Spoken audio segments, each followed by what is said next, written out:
Alright, welcome back to Super Ultra Budget Magic Online. It's been a little while.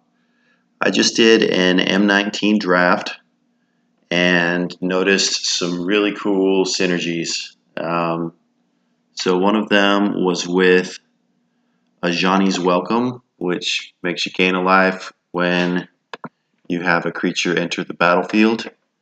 And if you happen to have that on the battlefield at the same time as a Regal Bloodlord, then you get a free black bat at the end of your turn. Plus, that bat triggers a Johnny's Welcome again.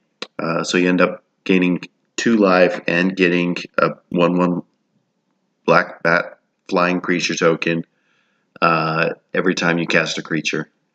So that ended up giving me a ton of life gain during that draft and kept me out of reach. So that part was cool.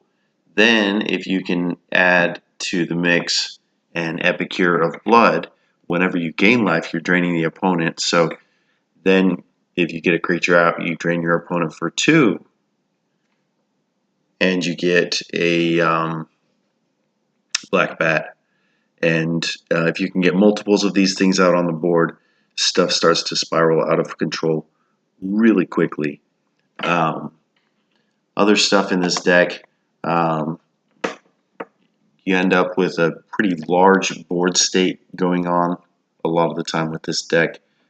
So an Inspired Charge has the potential to break a board stall if you don't just drain your opponent to death.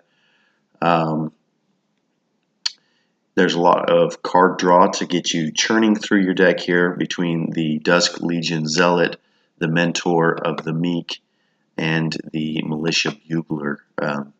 You can easily get to where you're drawing 2 or 3 cards per turn. And then you're also going to be gaining life in backup ways to potentially trigger the Regal Bloodlord if you don't happen to get an Ajani's Welcome onto the battlefield. But you ought to be able to get one with all of the card draw that's going on here. That's the gist of the deck. This version that I've got built here was like $10. The biggest part of the budget by far was the Legion's Landings, and that has the potential to give you a pretty significant amount of ramp, plus you can set off and trigger your own stuff even if you don't happen to have a fistful of cards, which you should for most of the game. Because you're able to drain your opponent by doing this without having to actually attack them, you have the potential to kill your Turbo Fog opponent without having to attack and getting fogged every time. The only thing in this version that's rotating out is the Fatal Push here and the 2 in the board. So a better option for this is probably going to be Vraska's Contempt anyways, because of the life gain and also because of the ability to handle Planeswalkers.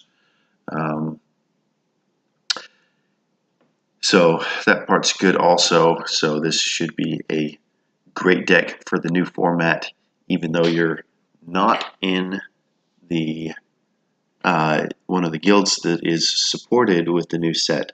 I hope you like the deck. Go ahead and let me know what you think.